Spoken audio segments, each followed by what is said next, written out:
I think that there's some sort of great injustice afoot when more people recognize the name Jethro Tull than they do Ian Anderson. He certainly introduced the flute to rock and roll. He's responsible for some of the most important groundbreaking in rock and roll, both live and recorded. The latest LP with Jethro Tull is called, I hope, The Broadsword and the Beast. And here to talk with us about that and whatever else might turn up is Ian Anderson. Welcome. Thank you. I should clear that up right away, I think. Well, it was interesting what you were saying about people confusing me with the Jethro Tull character, but I do try to use it to my advantage. If people are complimenting Mr. Tull on his latest work, you see, I'm always the first one to take the credit, but if they don't like it, I can always blame it on the other guy. You know, I'm just Ian Anderson. So, you know, it's nice to be thought of as... It affords me a certain anonymity sometimes, that a lot of people don't know my name. But it's not exactly the most striking, catchy sort of name. It is my real one, you see. I could never adopt one of these... What's the name of the record? On the backbone here, it says one thing. On the front, it says another. Well, that's confusing for a start, isn't it? It should just read Broadsword in you know, loud, large, rather illegible handwritten type. Yes. And but it's called The Broadsword and the Beast, if you look more carefully. It was going to be called Beastie, and we had a track called Beastie, and we had a track called Broadsword, and we deliberated for some time over which should have preference. So in the end we decided, rather as I did with Aqualung, to give each side its own title and its own identity, and combine the two things in the title. So I'd think of it as Broadsword. Okay, then we'll all think of it as Broadsword, I guess, in that case. Well, you're just thinking of it as being damn confusing, but whatever. Does it really have something different on the spine? That's extraordinary. No, it just says Broadsword. That's good enough. That's good Okay. enough. Good enough. The new record to me seems like a couple of things. Like a natural, what may be a natural progression from A and from Stormwatch. But there's also some very distinct changes, I think, in sound. There's certain, the pattern, the beat that I knew from Jethro Tull in years past is not with us anymore. Or am I just reading too much into it? Which beat was that? Well, you had a very, very distinct style, very distinct time signature, and you certainly seem to work different rhythmic patterns into Jethro Tull. Yes, I suppose this is probably a bit more straight ahead in terms of the musical complexity. But I should probably explain that when I write songs, and this is like every other album in as much as it's just a bunch of songs that I write, but contrary to a certain amount of public opinion, I don't wield you know, a sort of iron rod over the rest of the band or everybody around me. I mean, they are invited to come up with whatever contribution they can make. And in this case, which is the first album where we have actually worked with a record producer, one of that strange ilk, it was intentionally organized so that there would be further input, so that really what I was doing is coming up with basic songs. The band would be involved in the arrangements, and the producer would have some level of control. Not really control, a further input, a kind of objectivity, which I think after playing together for whatever it is, 13, 14 years, you know, it's nice to have another man come in and just say, well, you know, yeah, the way you did that thing back in 72, that worked, but the thing you did in 73, that was terrible, you know. You can kind of put it into a perspective that is useful to me. But we're not just talking about commerciality. I hope we're still talking about something that retains the... You described the style of Jethro Tull. I think the job of the producer, in this case Paul Samuel Smith, who's most famous for having produced all of Cat Stevens' best-known work. I was going to ask you about that, in fact. How are you old friends with him, I would say? No, I'd never met him before. We were in some level of desperation the week before Christmas, because we'd been... For the last year and a half, we'd been actively looking for a producer. I mean, in fact, it goes back to 1969 we started looking for a producer. We just never found the right person. Is that to say that all along, as you were producing these records with whoever it might have been, whether Terry Ellis or Robin Black or whoever it might have been, you were going, boy, I wish we could come up with a producer? Well, in '69, actually, just before we made Aqualung, I went along to see George Martin, who I think had just probably done the last Beatles album that he did, and tried to solicit from him some advice as to how I should sort of approach the making of the records. Really what I was doing is hoping to enthuse him to say, well, yeah, I'll come and produce your records, you know, since I respected the stuff that he'd done and thought of him as a technician in recording terms. And he just gave me the advice, well, what you're doing seems to be okay thus far. No one said it was going to be easy, so don't come complaining to me about how difficult it is to produce your records. Of course it's difficult, but since you're doing it and doing okay, why don't you go ahead and carry on? So I said, okay, and we went into the studio and did Aqualung, which wasn't easy, and it sort of obviously, you know, seemed to be working for a while there, but I always felt that particularly the workload on me was a bit ridiculous, because I'd be spending so many hours in the studio when the rest of the band had, you know, gone off on holiday or something, and it really was getting a bit taxing. So I started looking seriously again. 4 years ago or so, we talked to the record company about trying to find a producer who would be sympathetic to what we were doing. And we came up finally in 1980 with a meeting that I had with Bob Ezrin, who had just finished doing The Wall with Pink Floyd. And in fact, we set a date to begin recording, and the whole thing was going ahead. And the night before he was due to arrive, I got a message saying that he wasn't coming. And he had, unfortunately, 1 or 2 problems at home and things that prevented him from basically leaving Canada, where he was based. And he wanted me to go out there to work, and I explained that I had the same problems. I couldn't leave my wife and kids behind, you know, and go to Canada and then go out on tour, you see. So that sort of fell through. Then we found another couple of people who, again, things went wrong at the last minute, and eventually before Christmas we had the schedule booked to make the record, the time booked in the studio, and no one to work with. And having gone that far, to just go back and say, oh, well, I'll do it myself, seemed like it would be a backward step. So we got out the phone book. This is how it's done, you see. Actually get out the phone book, Yellow Pages, record producers, you see. It wasn't actually the Yellow Page, just the regular one, but the first person we came across was Paul Samuel Smith, and well, you must have opened it a lot further back into the book. That's right, yeah. Well, we had a little short list that we'd scribbled on the back of a table napkin from the next door Indian restaurant next to the studio, and he was the first one on the list. We thought that being Christmas, you see, these record producers would be, you know, back home with the family eating turkey and stuffing and all the rest of it, so they wouldn't actually be working. We'd actually find somebody with nothing to do for a month. And in a sense, that was actually what happened, that Paul Samuel Smith was sitting there relatively bored over Christmas, and he arrived the next night, and we started work the next night. So it was that quick. How did you come up with the lineup? I know that the lineup must have changed since A, at least a little bit. Well, the lineup, yes, it gets very confusing, because the last 2 or 3 years of Jethro Tull history have been very confusing to me, because in 1979 I gave the band sort of a polite year's notice that I didn't want to carry on indefinitely playing with the same people, because the nucleus of the band I'd been with... Certainly heard a lot of different stories about that. I know, well, it's all very unfortunate, but, you know, they did have plenty of warning that I didn't want to be locked into playing forever and a day with that Jethro Tull lineup. Although they're not all the same people as have been on all the records, the basic nucleus of the band were the same 4 people that I'd been playing with since I left school. Although in the beginning of Jethro Tull's career there were some different people in it, but the old pre-Jethro Tull members came back into the band as people dropped out.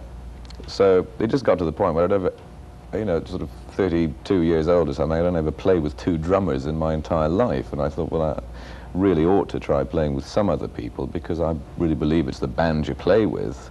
That, I mean, you write music for the band, you don't write them for, with all respect, the public out there. You're trying to inspire your fellow musicians first and foremost, and if they get involved and feel positive about it, then as an entity, then you hopefully pass that on to the public, and that gives it a, you know, some degree of honesty and whatever else. I don't want to sidetrack, because I do want to talk about who is on... I want to sidetrack. Oh, I am doing. No, carry on. I do want to talk about who is on the new record, but you touched on something here regarding material and how you write.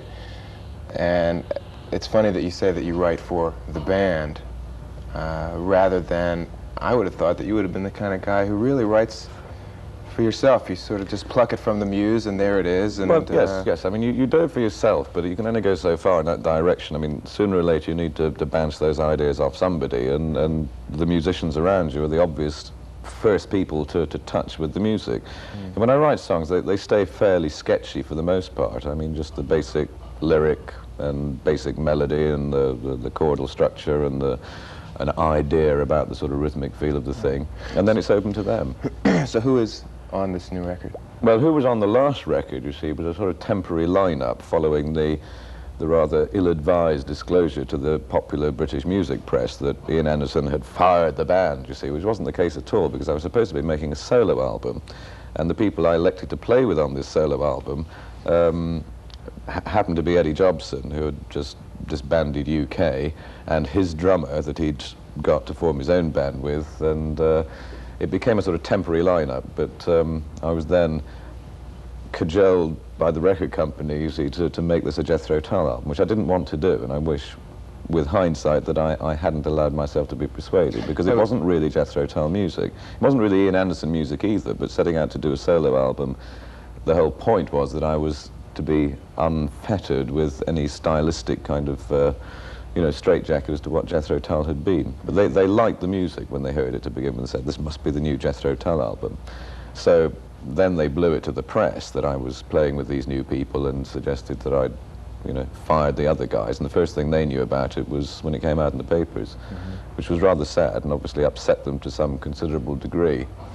And so the damage having been done, there's little chance of that lineup getting back together again. So when we came around to making another Jethro Tull, a proper Jethro Tull album, which this one is, I had to find somebody else. So I called upon Jerry Conway, who I'd known sort of on and off over the years, to play the drums, and we advertised, because I don't really know that many other musicians, you see. We actually put an ad in the papers for a keyboard player. What did the ad say? It just said something like, popular touring band, bar mitzvahs, weddings, etc., wish, the services of a keyboard player, so. And we got the usual host of replies to the advertisements and demo tapes and things, which took longer to sift through than it did to make the album, finally. And eventually we found one person who we went to see playing in the group he was with, and sort of took him on. Do you want to mention his name? Yes, he's called Peter John Vitesi, and he's, although I think of some distant Italian origin, he sort of considers himself, like me, a Scotsman. And he's pretty young, fairly spotty, given to manic outbursts, as the young tend to do, but generally speaking makes us all feel years older. So, yeah, he's a good influence on the band. I'd like to talk, if we could, about a couple of specific tracks on the new record before we start heading headlong into the years past, okay? Yeah. I got an interesting feeling from Slow Marching Band. And I always hesitate to read into a poet's poems or a songwriter's songs, but I felt almost autobiographical or something. Well, it's frustrated. It's autobiographical in the sense that, I mean, anything you write a song about is the result of some experience. That doesn't necessarily mean it has to be your own experience. It may be an experience that you've seen somebody else go through, but you deal with it in supposedly autobiographical terms, since it has that bit more credibility if it's sung in the first person. I mean, it's pretty boring to say, well, chap who lives around the block, had this rather nice girlfriend that he split up with, and well, he's, that's all over. I mean, that's pretty boring. But if you say, it's me, I'm going through this thing, then people are drawn towards it. So, I mean, obviously, I've had one or two girlfriends that I no longer have, and those experiences get rolled together. It's a song about parting or whatever, but on not too nasty terms. Never mind the words. Just hum along and keep on going. Bugger off. Yes. Do you think the subject matter, the things that you're writing about in 1980, 81, 82, do you think the subject matter, your subject matter has changed, or are you still picking the same smatterings of topics? Well, it's bound to be a variety of things, because I don't just, don't have one thing that I particularly enjoy writing about to the exclusion of all else, but I do tend to try and write about what I believe are fairly common sort of experiences or common ideas, but just give them a little bit of a personal slant that makes them, I hope, a bit different to the way other people would write it. And I would hope that my lyrics are, if nothing else, and they probably are nothing else, but individual. I mean, that would be the great thing to me if I feel at the end of it all, I think, well, at least that which I have done for the last however many years it might be, nobody else would have done it quite that way. And that's the difficult thing in the rock music business, to somehow have that stamp of individuality and not just get sucked into the genre, you know, into the very stylistic kind of habits, especially lyrically, you know, because the vocabulary of rock music is a pretty limited one, you know, the same rather trite phrases, a lot of them jingoistic and very sort of slang-oriented, tend to be the fodder for the lyric writer. And I try, first of all, to use the King's English or Queen's English or whatever, and have it reasonably coherent in terms of the accepted grammar, but not to be too pompous. I mean, it's easy enough to write very straight, serious lyrics, but it may sound a bit pompous or a bit condescending if you're doing it in this sort of schoolmasterly way, sitting puffing on the pipe and saying, "This is my boy," you know. So I try not to be like that, probably unsuccessfully, but without using slang all the time, which I find boring and fashion-ridden, and I don't like fashion. I hate having to wear the things that everybody else is wearing this year, and I hate having to sing the songs that everybody else is singing this year. We've always been unfashionable, and we became successful in spite of our appearance, not because of it, you know. I wouldn't say unfashionable. I would have said that you sort of just cut your own path. Well, yes, I mean, Jethro Tull was a fashionable band in '69, '70 because we were a new band. We were achieving some kind of, in America, some kind of national success. But we were fashionable in spite of ourselves, not because of the way we behaved or the way we dressed or the songs we sang. It was the post-hippie era, right. And we were all sort of very anti-hippie. You know, when everybody else was sort of eating health food, I was eating raw steaks, and when everybody else was busy, you know, experimenting with various kinds of embalming fluid, you know, in the brain, I was refusing to touch anything, you know. You mentioned using the King's English in the way that you write and the things that you write, and you've pulled, aside from inventing a term or two over the years, aqualung was your own sort of a term. You also have pulled a term out and applied it to something, slipstream, which turned up on the aqualung record, but also seems to have turned up once again with a new video. Slipstream, sounds sort of Old English to me, just the way slipstream sounds. It sounds like Agrarian. Well, slipstream is just the but it's not. Is the eddy, the wake of a fast-moving object. I mean, that's pulling you along. I mean, which is what, you know, what life is all about. I mean, you know, we're always getting dragged along. That's what I'm saying. Is, you know, this is we're just being dragged along in the eddy of whatever way we're all headed. You know, we don't have any real directional control, me included. I mean, I just go the way the winds blow me. Taken in that light, the new video, I think, has even more meaning. Does it? Well, thank goodness for that. On to a winner. It's a collection of things from the past. Yes, well, it was something that was inspired really by sort of, I suppose, the fact everybody else was doing videos, and everybody said, well, Jethro Tull ought to be able to do a good video. In a sense, it's harder for us to do a good video because we've been a live band. We've never been a performing band in a studio environment, and some of the material is live on stage, but I think it's very hard to capture that essence, you know, especially when you're diving in there and shooting 1 or 2 nights and hoping for the best. And the studio setups, which were to my mind more interesting, the more sort of dressed up kind of performances of the songs, they were more fun, but nonetheless it's not something we're used to doing. I think a lot of the current newer bands are quite used to working in the video kind of format, and quite good at acting and being rather theatrical and dressing up. And isn't it a natural thing for you to go into something like video?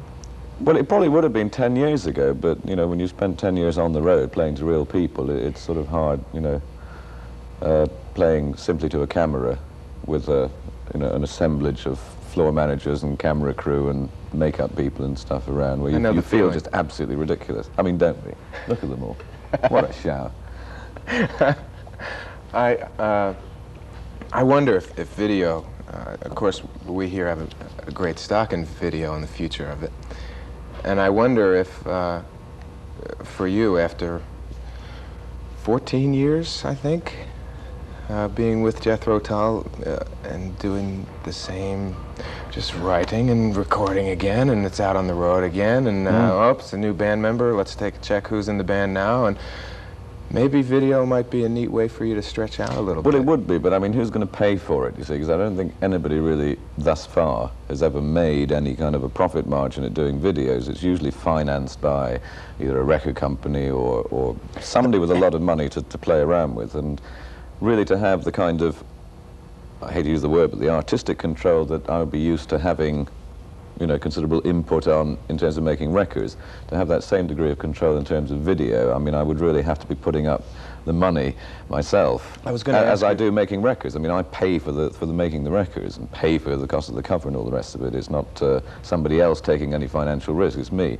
But to do a video, we're talking about making a competitive 60 minutes worth, which is really the time frame I think we have to think in the future, not 40 minutes of conventional audio album, but, you know, a sort of 50-minute or 55-minute to an hour sort of collection of material, then I mean, you've got to be looking at $500,000 if it's going to end up looking as good as the other guy's video, you know.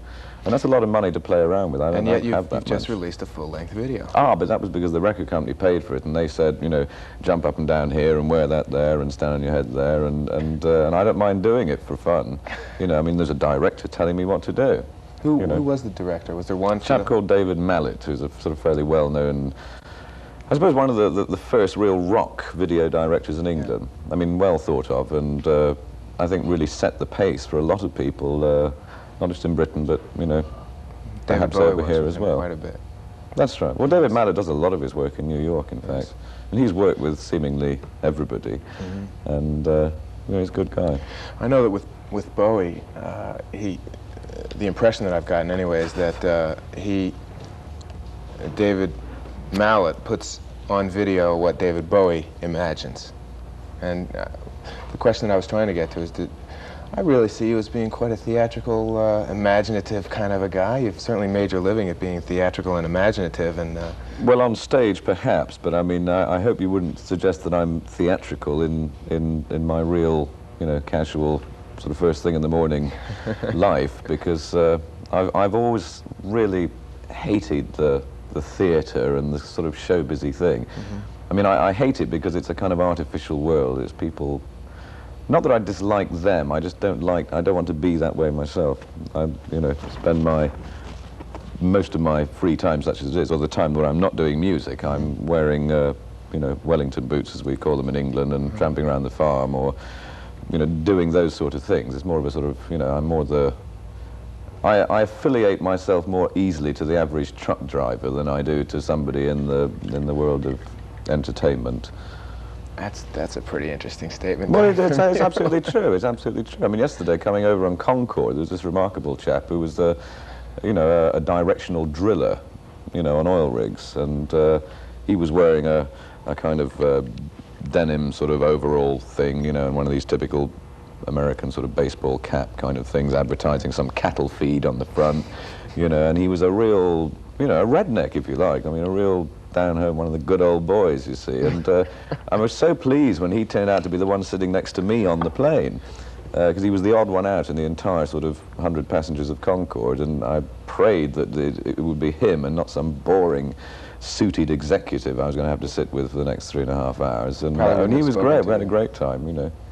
Drank a lot of bourbon, and turned out to be a farmer in his you know, off-duty hours like me. So we talked about cattle and you know, food conversion ratios and things like that all the way across. Had a great time.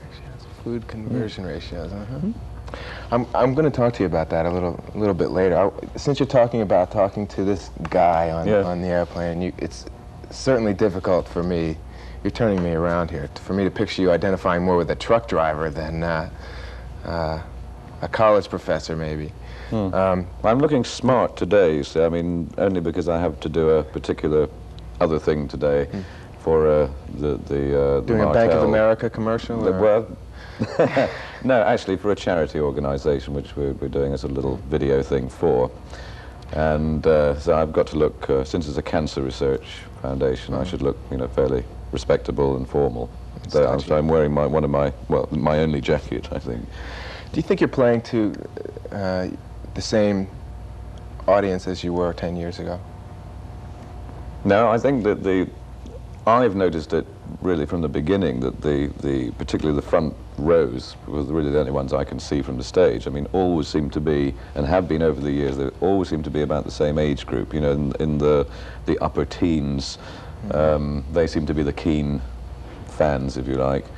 And I don't know, I would imagine that when they get into their late 20s or their early 30s like me, they have other problems, you know, in life, other priorities, should we say, mortgages and cars and sending the kids to school, you know, so they're not so likely to remain dedicated fans of the group, and their place seems to be always taken by this sort of fresh intake of younger kids. And I noticed the Stones were sort of surprised about that, having come back on the road after a while, that the audience seemed to have not aged.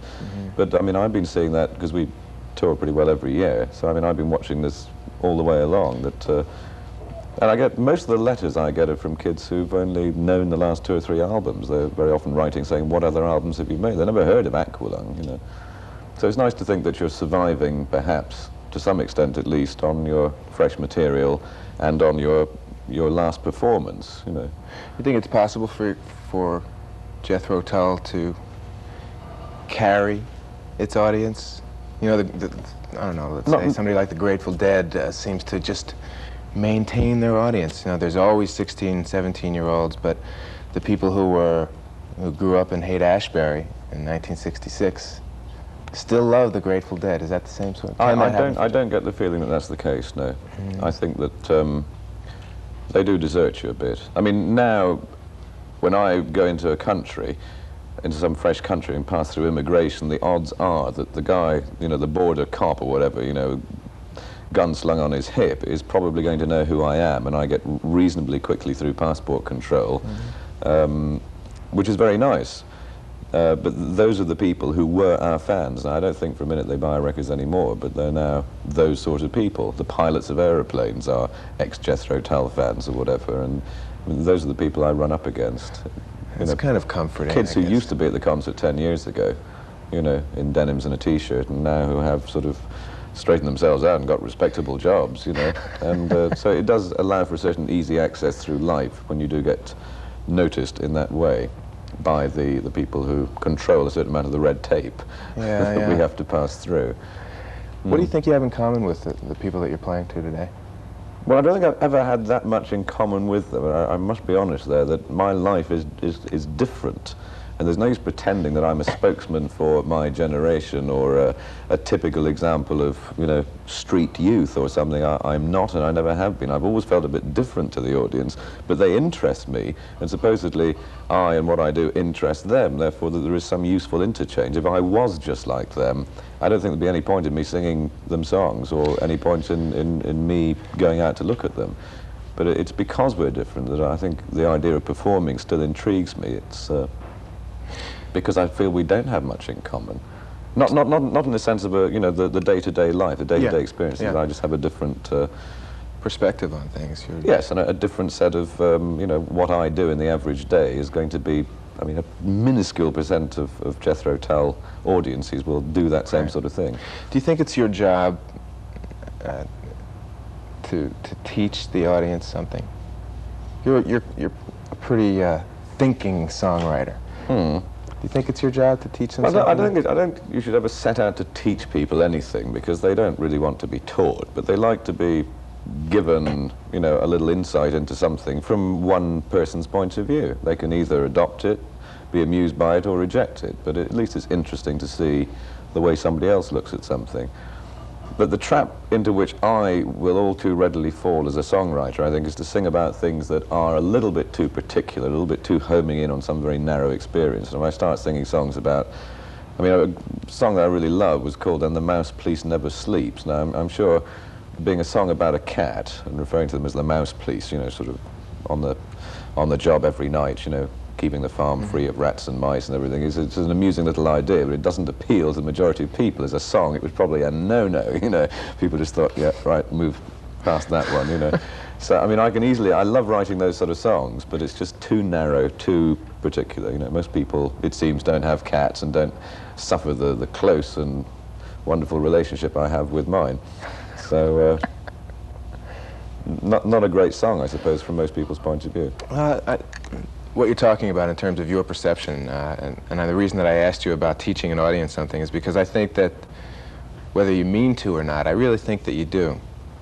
I'm picking you out because I think you, in a lot of cases, more so than a lot of other bands and a lot of other writers, because your bent is agrarian, you're going to teach your audience something about that. Heavy Horses was a wonderful record, I thought.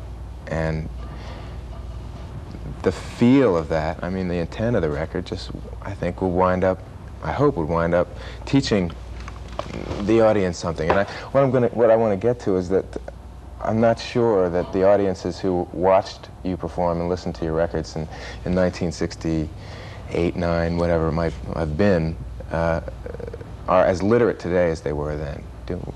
I don't think it's a question of being literate, but I think it is perhaps true that people have got a little bit wary of investigating musical material. Back in the late 60s, early 70s, I think people, when they went out to buy a record, they were sort of excited by the challenge of some music that would perhaps take a little while, take a few listenings to get to know, and take a few listenings to derive such enjoyment as might be derived from them. And the kind of bands who were successful at that time, like Jethro, Tull, or Yes, or Emerson, Lake and Palmer, and a host of bands, many of them British, you know, seemed to be successful because they were presenting music that wasn't particularly easy to grasp, but perhaps because of the huge increase in the media activity as far as rock music is concerned, things are so much more accessible. I mean, even what we're doing now would have been, you know, not dreamt of 5, 10 years ago.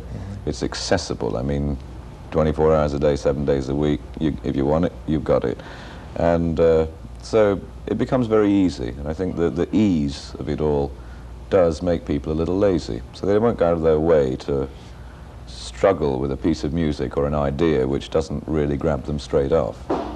But that's okay, because I've always felt worried about getting too complex. And this particular album, I've tried to not sing songs about horses or cats or any really narrow kind of thing. I mean, the lyrics I do think have, I mean, the song Broadsword, for example, is about a human emotion, about something that every single person, well, presumably every single male listening to that song will identify. It's the idea of standing up and protecting the family unit, whatever that might be. It's the idea of the man putting himself to the fore and sort of saying, you know, girls, get behind me, I'll take care of this one, you know. And that's perhaps not a popular thing to say in times of women's lib, but if the ladies would like to get in front next time some 10-foot trucker comes at me, then please go ahead, you know. But in the absence of the lady, I'll have a go. But it shouldn't be a problem, because I get on with the 10-foot truckers anyway, you know. So, but it's that sort of a thing. But it's a universal emotion, so I've tried to stay within those songs. But you must remember that doing an album like this, it isn't just 10 songs, it's probably 20 songs. And again, having a producer, he was able to say, well, you know, I'd like to go with this song and that song. It may not necessarily be my favorites, but out of 20 songs, which were, you know, all had, I hope, their merits, you know, we then sat down and tried to pick, you know, shortlisted the 10 worst ones to put on the record. So everybody would rush right out and not buy it. That's right, yeah. So we couldn't make any money, and we'd, yeah, that's right. The subject matter on this record is, I think, a little bit different than, especially than the last record. Probably rightly so, I think. As you say, you're writing about different things. I found a lot more personal sort of material on this, and yeah, well, the last politics. album was all written very quickly and recorded very quickly, and it was all about what was happening at the time. You know, when it was in the newspaper that day, I, you know, snapped up into a song. Whereas this is a bit more wistful, it's a bit more romantic, in as much as it treats subjects that I hope, you know, will have some universal appeal, but it treats them in rather a more sort of wistful and intimate kind of a way. Although it's more of a rock album. I mean, it's a lot of straight ahead 4/4 stuff, and it doesn't get too clever too often, which makes it fiendishly difficult to play on stage, because you know, if you get it wrong in 4/4, everybody knows. You know, if you get it wrong in 11/8, what do you mean a mistake? That's part of it, you know. You wrote Fallen on Hard Times is one of the ones that seems to be really pointed and politically oriented. Yes, but I mean, it's not a Yes, it's talking about inflation and, you know, the fact that, not the fact, but the impression I get that the politicians never dare give it to us straight. You know, they've got to disguise things. I mean, the one thing we're not allowed to know is the real truth, the way they really feel about things. So it's always a rather diluted message when you've got to win another election in a couple of years or something. You know, last thing you can afford to tell the people is really how it stands. So I'm just sort of lamenting the fact that, you know, it appears sometimes as if it's almost the politicians who give us a hard time, and, you know, we would find it easier to take if we were being told straight. Straight truth. But it's not a particularly vindictive or nasty song. I mean, it's a bit tongue-in-cheek, in fact, and it's lyrically perhaps overly simplistic. I don't know. I get the feeling that you, well, I think that you inspire the audience to do things that other bands, especially bands that are coming out today, don't. What things might you inspire the audience to do? Read, I think, to become aware of political situations. I don't think that the kids who are into rock and roll today and buying the top 5 records on the charts really give much of a damn about what the Prime Minister or the President has to say. I get it. Well, I think they do give a damn, but it's not so easy to articulate it sometimes, and maybe if someone just puts a few words to you, you know, they say, well, that's what I mean, that's what I would say if I, you know, could put all the feelings and words together to get it out. I don't think that they don't care or they don't think about it. I think people are very much aware, but they sometimes need someone to put it into a cogent form so that they can express the way they feel. You know, I mean, few of us are possessed of really original ideas or original statements. We all rely on somebody else to come out with the really good one-liners, you know, and but then we can happily run around the nearest bar and sort of crack all these one-liners or clever things to say, you know, and they really strike home. But few of us really have original thoughts, me included. I mean, most of my lyrics will be derived from something else. I was just going to say, you're the one that we're going to look to come up with those lines. Yeah, but I mean, somewhere along the line, you know, probably everything I've written I've heard somewhere else before. Mm-hmm. You know, it's just putting it together in a new way that gives it, crystallizes it for me, and hopefully for other people as well. But I mean, you make me sound like some, you know, learned sort of academy kind of person, sort of putting youth on the track back towards learning and sophistication, which is not what I really not what I want to do. No, I'm sorry if I made you sound like a college professor. No, well, it's easy, you know, partly because of my advancing years and my occasional appearance, you see. I think people might assume that that's the way I was headed, but I really don't want to be taken for that. I'm always and will always be a spontaneous songwriter and a quick songwriter and a quick musician when it comes to ideas, because I really can't abide sitting down and laboring over something to get it right. I mean, I'm terribly lazy like that. You know, I get halfway, if it's going that way, I mean, I'll just throw the towel in and go and shoot pigeon on the oilseed rape or something, you know, if it's something useful to be done, you know. I can't sit there and struggle with it. I'm a useless sod, actually. Never mind. Was there something in years past that made you anti-Catholic? Oh dear. No, not to particularly anti-Catholic. It's just I'm only sort of very nervous about I think the fact that a lot of us still bring our children up to follow a particular religion because it happens to be ours. And I just think that's a little bit dangerous, especially, again, we live in a world where media is all-powerful, where information is available, where people can make up their own minds. And I would much rather see children given a basic grounding in comparative religion so they can see the way it has been done in the past, the options that are open to them.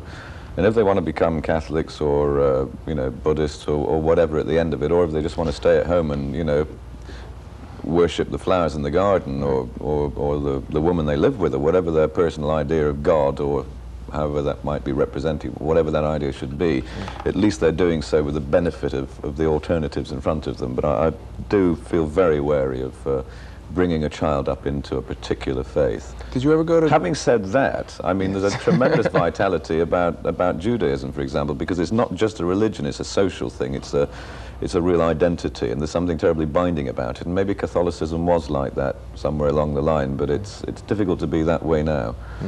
You know, as indeed it is for most religions. But don't get the idea I'm putting them all down. I'm just saying don't just do it because you your father was that way. I didn't mean to But put that's you no on the reason not to do it either. I mean, just weigh up the alternatives, and if you want to go to church every Sunday and worship this particular guy, because that's the other confusing thing, is there all seem to be different guys, you know, I mean, they're different gods. Right. I mean, I don't know how many there are. I didn't mean to put you on but the there's a lot spot of with the them. question, but it's one that sort of begged asking. And since you're here, did you ever have, is there parochial school in your background? Did you ever have to go to Catholic school? I see what you mean. No, I was dispatched at the age of, I think, probably 8 or 9 to the nearest Sunday school. And I was brought up in Scotland, you see, and I was sent for reasons that still, you know, escaped me, to an English church just down the road, probably because it was the nearest one. I was dispatched there on Sundays, wearing my little kilt, you see, as we do in Scotland, the sort of national dress. And it was supposed to join the crocodile of children heading into Sunday school, you know, for an hour and a half or something. But I used to join on the end, and as the last one went in, I would climb a tree outside the Sunday school and hide in the tree, sit in the tree until they all came back out again at the end, drop down from the tree onto the end of the line and go out where my parents would meet me. And I played this dreadful truant game, you see, for, you know, best part of a year, and felt very guilty because I thought I was doing something terribly offensive. But I like to think that maybe what I was thinking about sitting up in the tree, you know, were possibly ultimately more respectful and perhaps even more religious thoughts in the final analysis than simply reciting the catechism or the whatever kind of ritual thing was going on inside that I wouldn't really have understood anyway. You've got some kids now. How old? 3 and 4. 3 and 4. And what do you talk to the kids about? What do you talk about over dinner? Their disgusting eating habits, the fact, you know, the same thing as any parent will sort of chide his offspring about, you know. But no, I mean, I don't really see them, obviously, as much. I don't have quite the kind of, this is another thing I was meaning about the not having quite so much in common with perhaps most people in the audience, because I'm not reliable at turning up for lunches. I'm not reliable at being there to say goodnight to them. I'm not reliable at being there, particularly at weekends when they're off school. A lot of the time they're there, I'm not, and a lot of the time I will be at home. They've been packed off to school and I don't see them. So I'm not that great a father in the sense of being there sometimes when they need their father there, and that bothers me a lot. But I have to try and organise my life, musically and otherwise, to get the right kind of compromise. So when I am with them, I do try to have some extra kind of involvement, you know. Luckily, my small son, who is, as I say, he's coming up for 5 soon. I mean, he's quite a keen motorcyclist, and he has a little 50cc Italian motocrosser, a little baby motocross 5 years racing old? bike. 4. Well, he got it when he was 2, but he did spend a year with training wheels on the back. But now he's, you know, he goes over the bumps standing up now, and, you know, gets. I mean, he actually, it's amazing how quickly they develop what seems to be the classic motocross style. I mean, and it's all instinctive. I mean, I guess he's watched me ride a bit, but basically it's all in there, you know, and it's fantastic. So I mean, we do that. We ride about and. You know, get into trouble together for coming back covered in mud and all the rest of it. And my daughter is sort of desperate to have a motorbike as well, but she can't quite manage the 2-wheel bit yet. You see, she's still on. She's 4. 3 wheels. She's 2. She's 3. 2. 3. A year and a bit behind. So I mean, that sort of thing is great. They like fishing, you see. There are those sort of things that we do together, which are great. It's sort of Good old sort of family pursuits.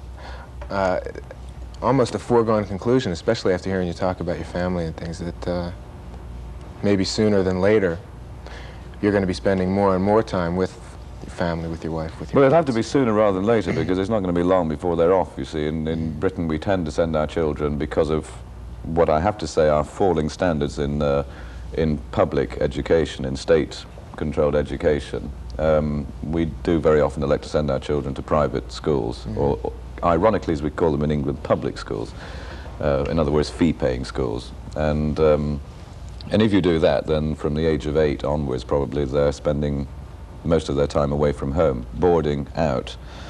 And that is considered by some to be rather severe, you know, sort of sending your sort of offspring out into the cruel world to live, you know, in dormitories or whatever that early on. But I don't think it's quite so bad, and certainly having visited a lot of schools, I think it's probably better than, especially in a rural environment. I wouldn't like to keep them at home away from other children, away, sort of conveniently buffered from the real world by living in a farm. I mean, it's great to bring kids up in that sort of environment, so but it doesn't really teach them all there is to know. They've got to go out and get in a fight or two on the street somewhere, you know, and it's hard to do in the middle of a field of winter barley. Punch a cow. That's right. Yeah. Are we ever going to see a Jethro Tull family tour? Oh, you mean like a sort of Osmond kind of affair, with sort of old Daddy Ian at the back with his long beard and his dribbling, senile sort of decrepit creature, you know, whipping the kids on, you know. I hope not, because I shouldn't think for a minute they'll want to do what I do, you know. It would be nice if they sort of perhaps elect to sort of continue with the sort of farming kind of things, but I would hope they would do something else as a main line of endeavour, you know, and they'll do what they want to do, whatever I tell them. I shall be disappointed if my son, having sent him to the best school in the land, you know, does not run away from it at the age of 16, you know. I should be quietly disappointed. Oh boy, I hope he hears about this. Well, I mean, we mustn't tell him, you know, keep this between us, but, you know, I should be disappointed if he actually goes through with it and goes to college and becomes some, you know, boring old doctor or something. Not that the doctors are boring, you know what I mean? It's just, you know. But I would be equally worried if he decided he wanted to be a musician, because, let's face it, there's a lot of luck involved, and there's a lot of being in the right place at the right time with the right thing to offer. Of course, he's already halfway there because he's got a daddy who's already in the right place at the right time. Yes, and that's the, you know, probably the biggest reason for not doing it, because why do the thing that Dad did? I mean, you know, he's already done it. There's no point in me doing it too, you know. I mean, do something different. You're going to tour to support this record? To support it. As they say. Well, yeah. And yourself, of course. Yes, well, we'll be doing, I fly back from here to connect to a plane to Oslo, where I'm starting a European tour of about 6 or 8 weeks of thrashing all the way around Europe, and then I have to be back home for first of all, the salmon harvest, because I have a salmon farm up in Scotland, and then I have to be there for the grain harvest in England at the English farm, and then we'll be back on the road in September, coming out over here. In September in the United States? Sort of September, October is the projected plan, yes, sort of a fairly comprehensive tour, really, doing most of the places that we tend to play. Is there, you generally have some sort of theme for the concerts. Is there a theme for this one?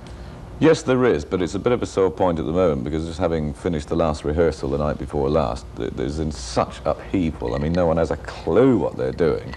I mean, it's frightening, you know. I mean, they're like this, knowing they've got to play a concert in a couple of days, you know. It's very funny, really. I mean, I'm panicking as well, and you know, between puffs, I'm, you know, terrified as well. But if you didn't get a bit worried and a bit frightened about being able to do it, you know, it wouldn't be the same. You know, there's always that adrenaline thing. It's got to be, you know, it's got to be a bit tense, a bit iffy, you know. Is there anything concrete? In production terms, yes, there is. But I mean, lighting. Can you tell us about lighting, I'd hate to do that, because it just seems like it's a bad omen. I mean, things like that. We tend not to rehearse that stuff. You see, it's always at the last minute you come up with sort of production ideas, and various things suddenly get built, you know, at the 11th hour, and you hope they're going to work. And no, I mean, please, it's all horrific stuff. You know? All right. Well, I'll have to wait then to see what happens with the next Jethro Tull record. Yeah, well, it'll be all right. It'll be all right. I'm sure it will. Well, there's umpteen things that we didn't talk about. We didn't talk about... I thought we'd covered pretty well everything. I'm sure you did as well. It was pretty tedious stuff. Brandishing the flute about, or, you know, the old band and the new band and the changes in between. We didn't talk about nearly all of that stuff, not to mention a side project or two. But I'm glad that you got a chance to talk a little bit about the new record, a little bit about the tour. Good. Give the folks watching some insight into your family life. I appreciate you coming by. Good. Nice to be here. Thank you. Bye. Okay, can we...